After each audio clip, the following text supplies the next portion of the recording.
The shadow is not evil. It is everything you refuse to look at. It shows up as the outburst you didn't mean, the sabotage you didn't plan, the pattern you keep repeating and swear you'll break next time. You are not haunted by monsters. You are haunted by yourself, the self you refused to meet.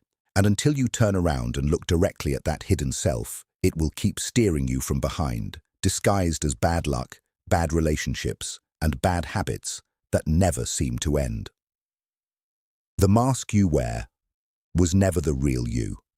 From a very young age, you built a mask, a curated, socially approved version of yourself designed to be liked, accepted, praised. This mask smiles when it wants to scream. It agrees when it wants to refuse. It performs confidence while collapsing quietly underneath. Here is what should shock you. Most people go their entire lives never once meeting the person behind the mask. They marry through the mask. They raise children through the mask. They die having only ever known their own performance. The mask isn't inherently wrong. It helped you survive, fit in, get through school, keep a job, keep peace in a family that couldn't handle your full truth. But a mask worn forever stops being protection and becomes a prison. The exhaustion so many people feel isn't from working too hard. It's from performing too long. Think about the last time you felt truly, bone-deep tired for no physical reason. That is often the weight of the mask, not the weight of your day. Shadow work begins the moment you dare to ask a terrifying question. Who am I when no one is watching, when no one needs to approve?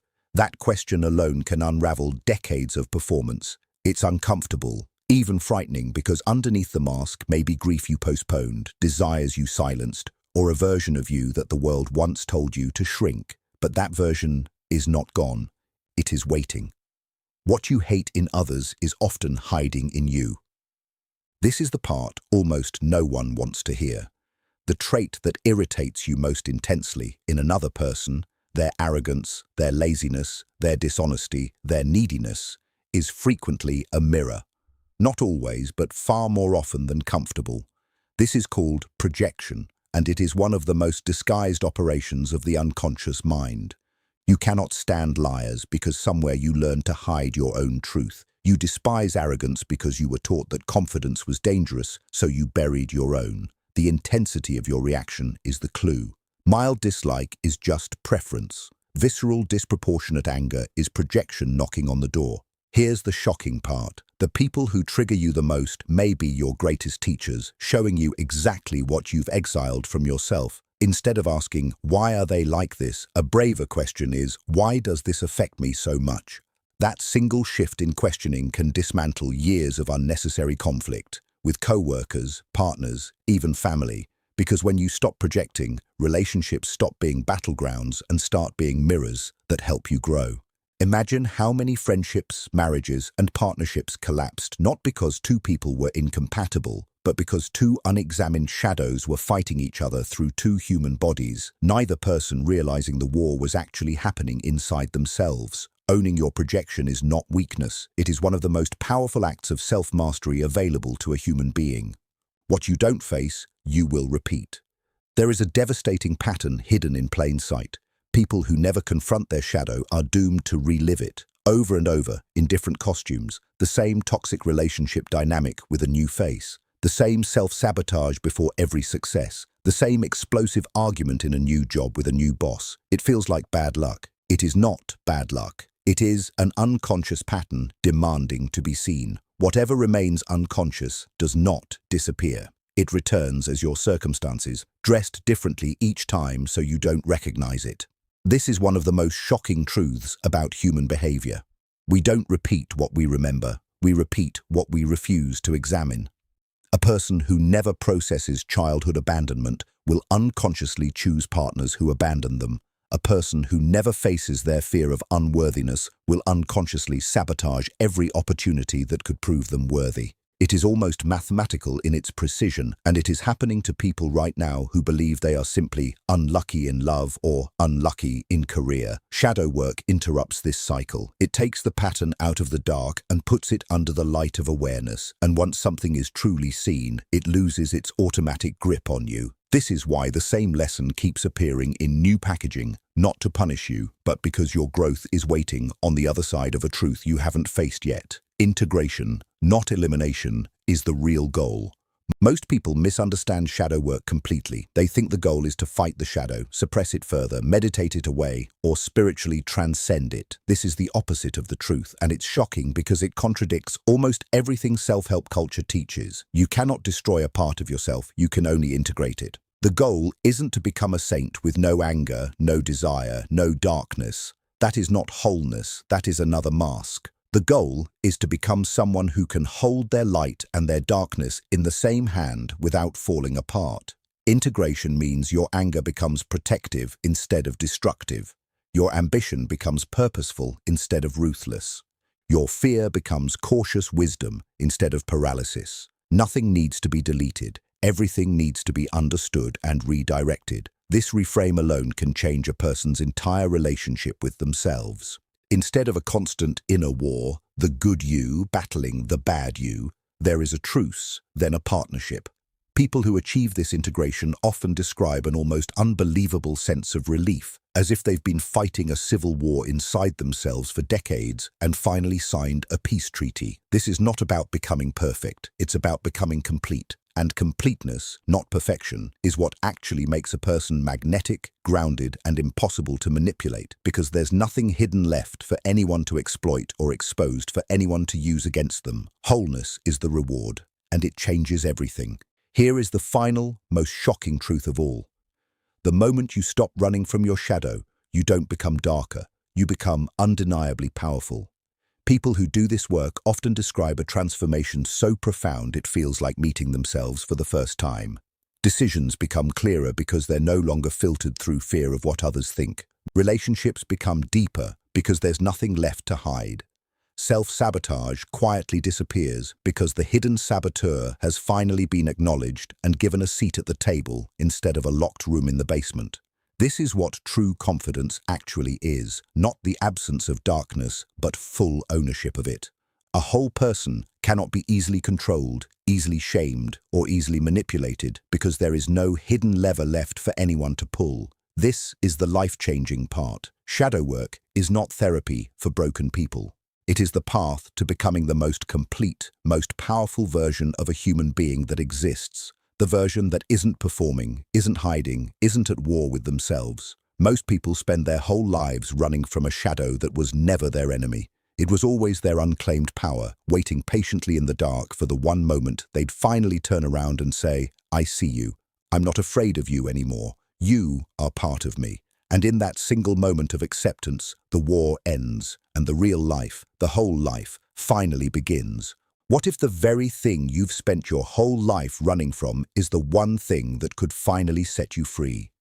What if the anger you bury, the jealousy you deny, the shame you hide from everyone, even from yourself, isn't your enemy at all? What if it's actually the most powerful, unclaimed part of who you are, sitting in the dark, waiting for you to stop running and finally turn around? Somewhere inside you, right now, there is a version of yourself you were taught to reject. And every time you refuse to look at it, it doesn't disappear.